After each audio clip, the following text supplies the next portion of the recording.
What's up, y'all? Welcome to my channel. I appreciate you clicking on. If you don't know me already, or if you don't recognize me without the beard, my name is Jonathan Tyler, and I wanted to talk a little bit about an upcoming super match I have April 6th at AW 4.5. It's going to be against the #1 220 in Texas. So this is my first official super match, and it's going to be a big one. His name's Ryan Carter. He's nationally ranked. I'm not sure if he's like 16 or 19, something like that. A very good puller, #1 220 in Texas. A very diverse guy. He's one of the few people that can do more than just one move. He's got a really good top roll. I mean, that's his best move. He's a long levered tall guy. He's like 6'5", 6'6", something like that. He's a little bit taller than I am. I'm 6'4". He's got a big hand, so he uses it well. He's typically doing a low hand top roll against kind of shorter opponents. I think against me, he might not be doing a low hand, but it doesn't matter really. He's got a good strong press, which also I believe if you're tall is a good move to use because you could be high on their hand and you can crash down on him. So he's a very smart puller. He's very experienced. He's touched most hands in Texas, and he's got most people figured out. He's got a move to defeat basically everybody. I think most people are real intimidated of his hand and his length because I think he keeps most people out of their power, so they don't realize that there is a vulnerability in there. Like all of us, he can be pinned. He's kind of suffers the same thing that I do, which is if you're tall, long levers can definitely help, particularly if you are a top roller, but you're gonna feel more pressure in your elbow, even at the same amount of pressure. So it's like if you use a shorter crowbar to open, like a car door or something, you won't be able to put as much force into opening that car door as you could if you used a longer crowbar, right? If you're longer, you do have some advantages, but your elbow is that car door getting ripped open. So he is movable, I feel like. He's hard to move. You gotta turn him palm up and jump on his bicep, but he's definitely movable at the top position, I feel like. He, like Devin Lorette, is very sticky when it gets to 90 degrees, but if you do get him to 90 degrees, you can get on him with a press, or if you have a strong hook, you can pull him to your side, or if you're a good top roller, you can open him up. But yeah, gonna be a good test for me. I'm looking forward to the opportunity.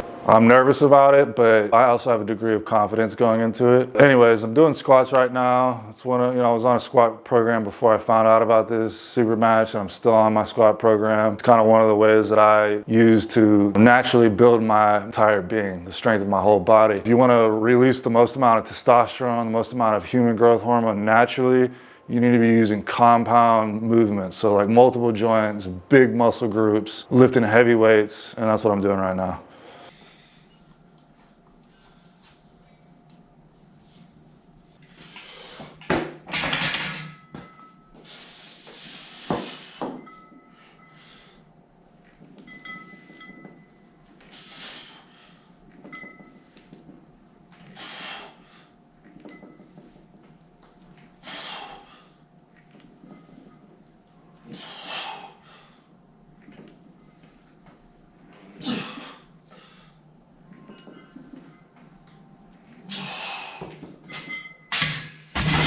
So I didn't challenge for this match. This match was actually set up by Wade Carlson. He was texting me about Armwrestler Uncensored's event that was coming up, AW 4.5, which is kind of like their halfway mark between their big events, I'm assuming. They're more generally kind of like in somebody's garage.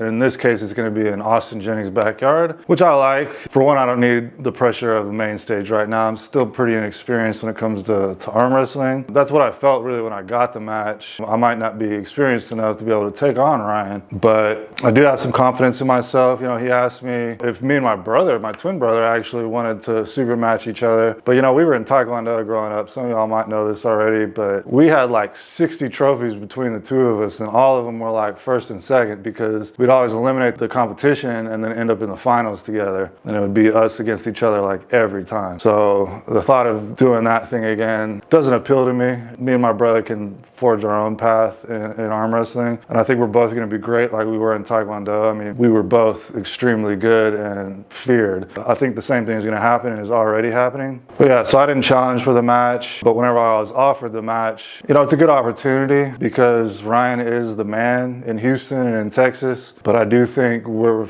pretty close. I mean, he's got different skills than I do. I think he can beat people that I can't beat, and I can beat people that he can't beat. I think that there's not a lot of people that have faith that I'm going to be able to win this super match, which is fine in some ways. Like I shouldn't have too much pressure on myself. He's the number one guy. He should be defending his rank, and it's not for his spot. I'm not challenging for his position. He can keep his position. I don't need my name on a piece of paper. I have my YouTube channel. I can, a picture's worth 1,000 words, and I don't need words on a piece of paper telling me I'm good. I know I'm good. The fact that it's a super match under, possibly rigid rules is a little bit intimidating. Keep in mind though, I'm natural, and maybe give me a little bit of lenience in that regard, unless you're gonna show up with a couple of piss cups and let us take a drug test right then and there. Maybe not be super stringent on me with the rules. And if we want to talk about the rules, I will say that there's something wrong, in my opinion, with getting too far away from what a normal match would look like. If you go arm wrestle somebody just off the street or at a bar or at your school or wherever, they're gonna grip you deep in the hand.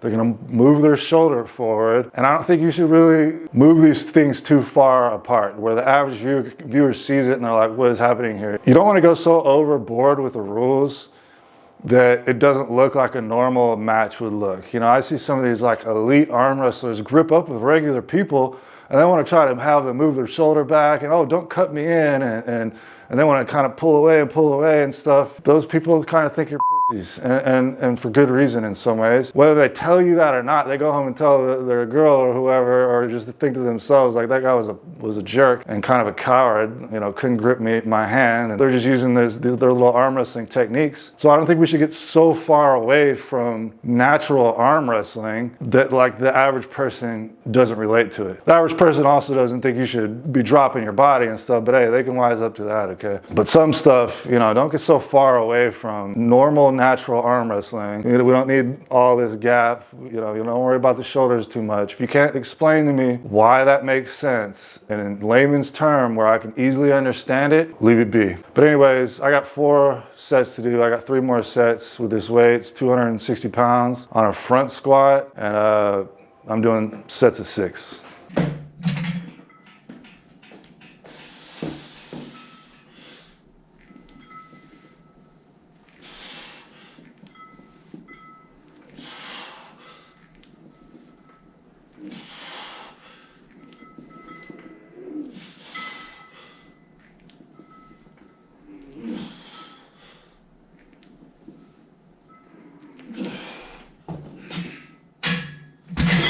But yeah, it should be a good match. Ryan, I have a lot of respect for him. He's a big guy. He's an intimidating figure. He's got that long hand, long arm. He's similar to me in a lot of ways. He's a smart guy. He arm wrestles smart. He figures his opponents out. He's got a lot of endurance. I think part of endurance is just being stronger than the other person and using that to your advantage. He's got a strong hand, like myself. It's different. He's more of a pronate, open your hand type, and I'm more of keep your hand from getting open type. I think people, whenever they arm wrestle, a lot of times they end up getting top rolled and their hand open up, and when they ask, how do I stop that from happening, the arm wrestler that's teaching them typically is like, well, I'm doing this to you, and I'm attacking your fingers, and I'm going into your hand, and I'm pronating you, and I'm going over the top or whatever, but they don't tell you in some ways that you need to get this stronger. If this is happening, and maybe the arm wrestler that's getting taken like this, they don't think, well, I need to get that stronger.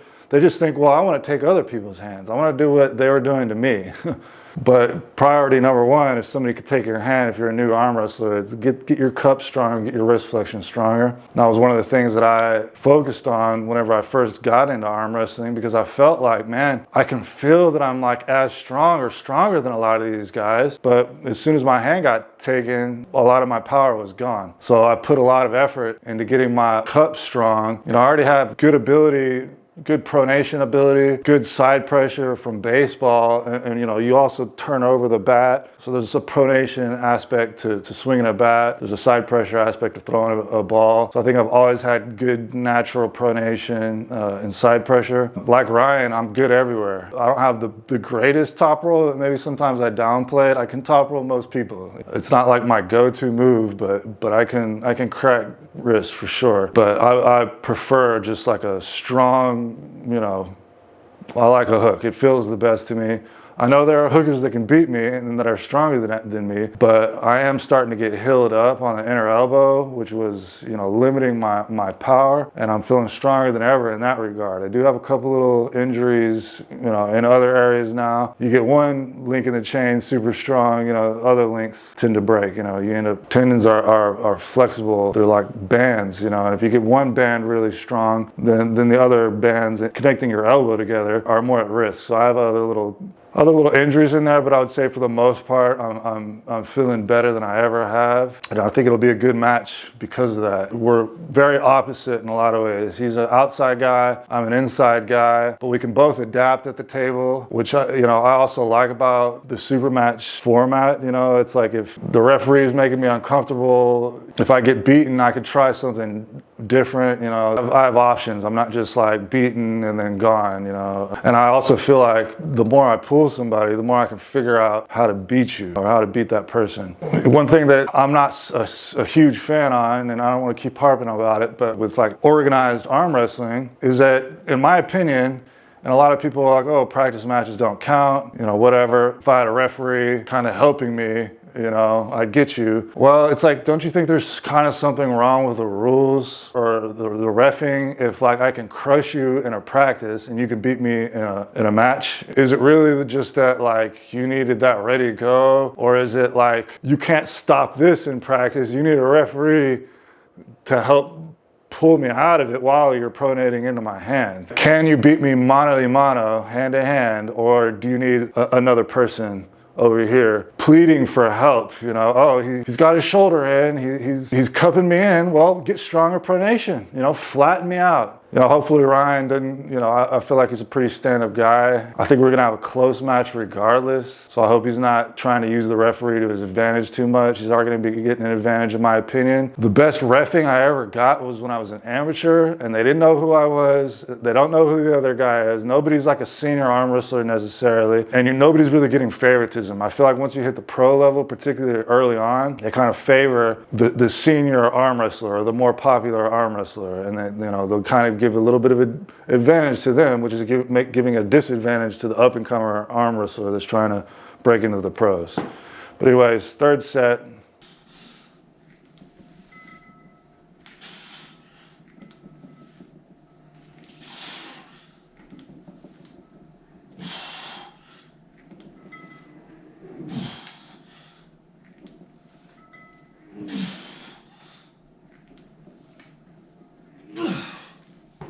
And I want to say to Ryan that I respect you for taking this match. It's a great opportunity for me. Although I'm not really trying to take your rank or anything, you know, you can have the #1 spot. You can be the guy if you want. I don't care. You know, I'll be the Tyler Durden of arm wrestling. Okay, I'll have my own little underground fight club, my own guys. I'll show up to other clubs and crush people. I don't even know if I'm really going to be into organized arm wrestling. Tournaments have definitely been disappointing. I'm just hoping that maybe a super match might suit me better. But, you know, don't train too hard. Don't prep for me too much. You know, if you're in off season, just stay in off season. Just relax. I'm nothing to worry about. Nah, train hard. I'm coming ready. I'm going to be prepared. I'm going to be training hard myself. I wouldn't say that I'm 100% healthy, which I think you probably are, but I'm healthy enough in the weapons that I'm most powerful in. I had a long injury that has healed up stronger than ever, and that feels good. I have some other little things that worry me, but what weighs on my mind the most is I just don't want to get embarrassed. You know, I don't want to go to this thing and just get a real uncomfortable setup and then just get flash pinned every time when I think that we are close. If you get what you want and I get what I want in this match, it'll be a good match. You know, people will like it regardless of what happens. If I can win, that's great, but I just have it in my mind if it's competitive, even if I lose all 3 rounds or whatever it is, I'm assuming it's a best of 5. That'll be disappointing, but if I'm in the match and I'm feeling strong against you, you know, I'm okay if I lose. If I get 1 or 2 pins, even better. If I beat you, back to the drawing board, you know, show up to some practices of mine and we'll arm wrestle each other. I'm going to be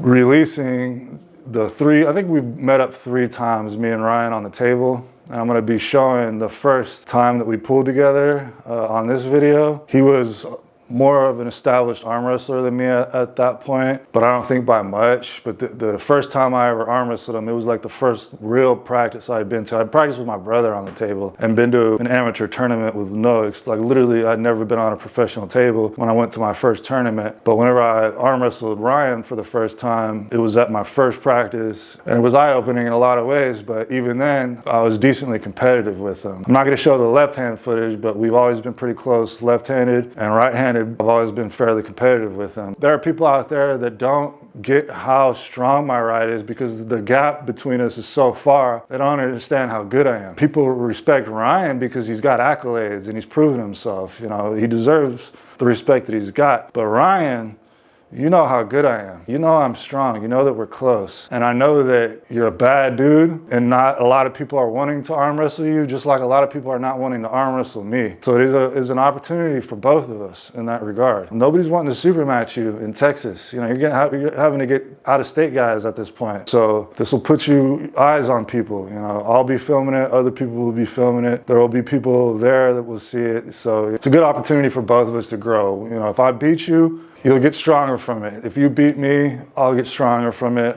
We'll both learn from it, I think, regardless. Again, I just hope that we both get a setup that we're both happy with and that we don't have any excuses at the end of it. I've been beat fair and square in tournaments. There are times when I have no excuse about the setup, but there have been a lot of times where I feel like things could have gone differently. I'm hoping it's a competitive match regardless. I hope you bring your A game. I hope you're feeling strong, and don't worry about this little old hand and arm of mine, all right? You know, I just got a noodle arm, so you'll be fine. Fourth set.